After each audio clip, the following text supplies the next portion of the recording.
మరోసారి ముందుగా తెలియజేస్తున్నాను.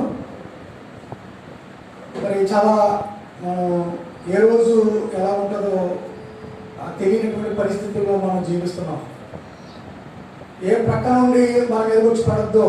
ఏంటది పడేది? Virus, corona virus. ఎవరితో మాట్లాడితే ఏమొస్తుందో మనకు తెలియదు. కాయగూర కొండకి వెళ్తున్నాం, కాయగూరల మీద ఉందేమో మనకు తెలియదు. అంటే ఎంత భయంకరంగా ఆ లోకంలో ప్రజలు గడుపుతున్నారంటే, తెలిసిన వాళ్ళైతే మాత్రం భయపడుతూ జీవిస్తున్నారు. ఆ వైరస్ యొక్క ఆ ప్రభావం, లేక వైరస్ యొక్క ఆ భయంకరమైనటువంటి ఆ లక్షణాలు తెలిసిన వాళ్ళైతే మాత్రం భయపడుతూ బ్రతుకుతున్నారు. తెలియని వాళ్ళైతే హ్యాపీగా బతికేస్తున్నారు. రెండింటిలో ఏది బెటర్ అంటారు? వదిలే, రెండు బెటర్ కాదు. ఏది ఏమైనప్పటికీ మనకి దేవుడు ప్రాణం ఇచ్చాడంటే దేవునికి ఏదో స్వార్థం ఉండదు అన్నమాట. దేవునికి ఏదో పన్ను ఉండదు. ఈరోజు మనం బ్రతుకుతున్నాము అంటే అది దేవుని కృప, దేవుని శ్వాస అని మాత్రం మర్చిపోకూడదు. మనం పిలుచుకున్నటువంటి ఈ శ్వాస ఉంది, ఈ ప్రాణం ఉంది కదా, అది ప్రతి క్షణము కూడా దేవుడు ఇస్తున్నటువంటి ఆయన శ్వాస. అది ఆయన శ్వాస మనం పీల్చుకుని మనం ఈ యొక్క దేహంలో ప్రాణంతో బ్రతుకుతున్నాము అన్న సత్యాన్ని మాత్రం మర్చిపోకూడదు. లోకంలో ఏది చేస్తే మంచిది, లోకంలో ఏది చేస్తే మంచిది అని అడిగనుకోండి, చాలా మంది ఏమంటారంటే పేదవాళ్ళని ఆదరిస్తే మంచిది అంటారు, లేకపోతే రోగస్తుల్ని మనం ఆదుకుంటే మంచిది అంటారు, లేకపోతే మనం కలిగిన దాంట్లో మరి దాన ధర్మాలు చేస్తే మంచిది అంటారు, ఇంకా ఏంటంటే బ్లడ్ డొనేషన్ చేస్తే మంచిది అంటారు. అవన్నీ ప్రక్కన పెడితే దేవుడు చెప్పుకున్నది ఏంటంటే మంచిది లోకంలో ఏది అని మనం ఒక్కసారి ప్రశ్నించుకుంటే, మంచిదంటూ ఏదైనా ఉంటే ఈ ప్రాణంతో ఉన్నప్పుడు మనం మంచి పని ఏదైనా చేయాలని అనుకుంటే దేవుడు చెప్పేది ఏంటంటే, ఒక్కసారి 92వ అధ్యాయం కీర్తన గ్రంథం అందులో తీయాలి. మంచి పని, మంచిది ఏంటి లోకంలో ఉంది అంటే 92వ అధ్యాయం మొదటి 2 వచనాలు, యెహోవాను స్తుతించుట అదండి లోకంలో మంచిది. ఏంటంటే యెహోవాను స్తుతించడం మంచిది. దానికి మించిన మంచిది లోకంలో లేదు. ఒకవేళ మనం ఏదైనా మంచిది చేద్దామంటే 1 గంట 2 గంటలు, 1 సంవత్సరం 2 సంవత్సరాలు జ్ఞాపకం చేసుకుంటారు ఈ లోకంలో ప్రజలు. మనం మంచి పక్కోడికి ఏమైనా కూర వేసామనుకోండి, వేసినంత సేపు మంచిడు అంటారు. పక్కోడికి ఏదైనా మంచి కూర వేసామనుకోండి, ఏదో కర్మ మొదలుపెట్టి ఆడు వేసినంత సేపు మంచిడు అంటారు. ఒకవేళ మీకు మాని పక్కోడికి వేస్తే నువ్వేమంటావు? అంత దరిద్రుడు అంటారు. కనుక పిల్లగా అది మంచిది కాదు. మనం మంచి చేసి ఎంతో కాలం నిలబడలేము. మనం ఎంతకాలం మంచి చేసినా ఒక్కడు చేయకపోతే ఆవిడ అన్ఫిట్ అంటారు అంతే. అయితే పిల్లగా దేవుడు అంటున్నాడు, యెహోవాను కీర్తించుట, యెహోవాను స్తుతించుట మంచిది. మీ ప్రాణంతో ఉన్నప్పుడు మీరు మంచి పని ఏం చేయాలి? అది యెహోవాను స్తుతించండి. ఎలా స్తుతించాలి? నిర్దోషమైనటువంటి హృదయంతో, నిర్దోషమైనటువంటి మనస్సుతో, కపటములైన మనస్సుతో యెహోవా దగ్గరికి వచ్చి ఆయన్ని స్తుతించాలంట.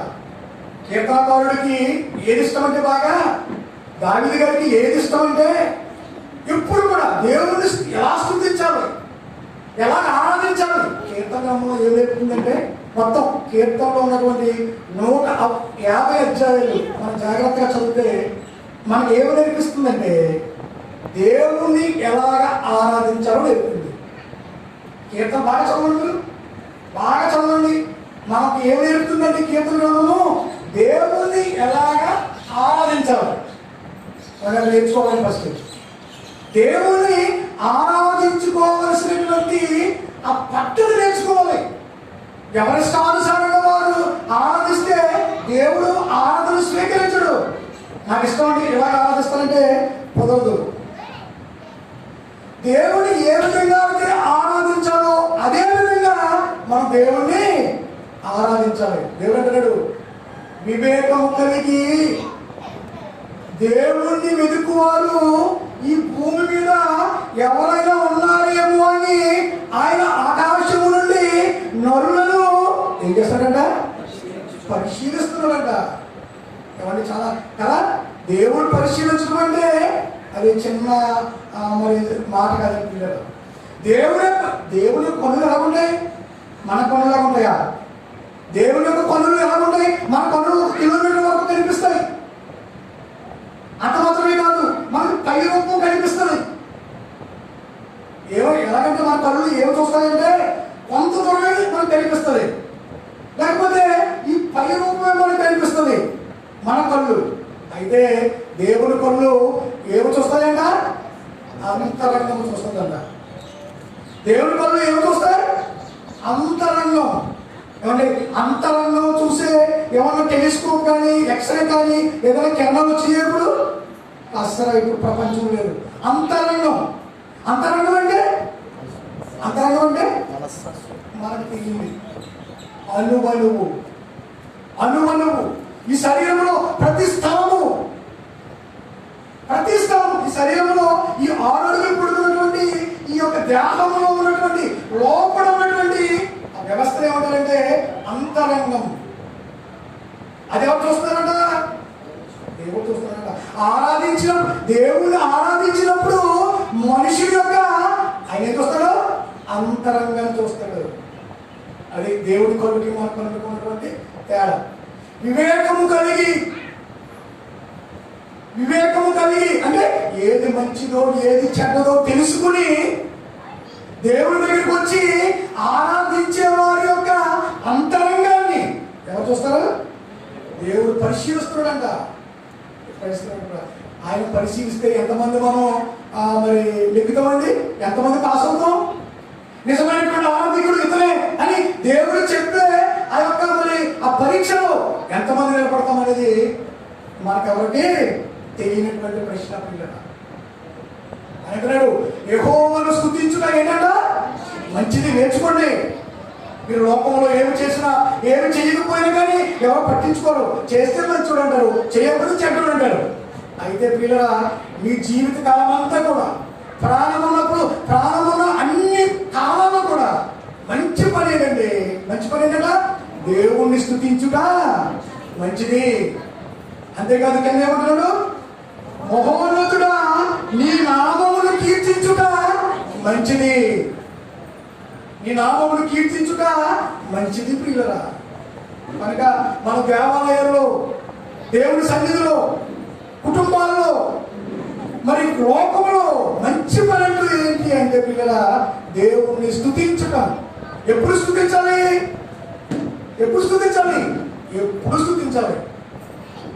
ఎల్లవేళలో స్తుతించాలి. దేవుని సన్నిధికి ఎప్పుడు వెళ్ళిపోవాలో, దేవుడిని ఎప్పుడు స్తుతించుదామా అనేసి ఆశ కలిగి ఉండాలి. దావీదుకి అటువంటి ఆశ అంట. నేను ఎప్పుడు వెళ్ళిపోతాను దేవుని సన్నిధిలో దేవుని బిడ్డలతో సన్నలతో కూడి నేను దేవుడిని ఎప్పుడు భయపరచాలా అని ఎప్పుడు కూడా ఎలా చూసుకోవడా? ఈ సమయం కొరకు చూసుకోలేదా? కనుక దేవుని స్తుతించుట మంచిది కదా. అది మీ కీలకు మంచిది, మీ ఆత్మకు మంచిది. దేనికి మంచిదన్నా? మీ కీలకు మంచిది, మీ ఆత్మకు మంచిది, మీ ప్రాణానికి మంచిది. స్తుతిస్తూ చనిపోయామనుకోండి, బా ఎంత మంచిదో. కానీ ముస్లిమ్స్ ఉన్నారు కదా, వాళ్ళు జిహాద్ అంటారన్నమాట కదా. జిహాద్ ముస్లిమ్స్ ఏమంటారంటే జిహాద్ అంటే ఏంటంటే దేవుని పనిలో చచ్చిపోవడం అన్నమాట. జిహాద్ అంటే ఏంటి? దేవుని పనిలో వాళ్ళ యొక్క నమ్మకం. దేవుని పని చేస్తూ చచ్చిపోతే డైరెక్ట్ అక్కడిపోతారంట. అక్కడ జిహాద్ అక్కడిపోతారంట. వాళ్ళ నమ్మకం అది. కానీ మనము స్తుతిస్తూ మంచం మీద పడుకుని, జబ్బుతో మంచం మీద పడుకుని దేవుడిని స్తుతిస్తూ చనిపోయామనుకోండి, ఆ దేవుడు ఏమంటాడంటే బెస్ట్ అన్నమాట. Good job. అది గుడ్ జాబ్. అది మనం ఏం చేయాలంటే మనం దేవుడిని ఎలాగ స్తుతించాలో తెలుసుకోవాలి. కాబట్టి ఈ జీవితానికి కావాల్సింది ఏంటి అని మనం ఒకసారి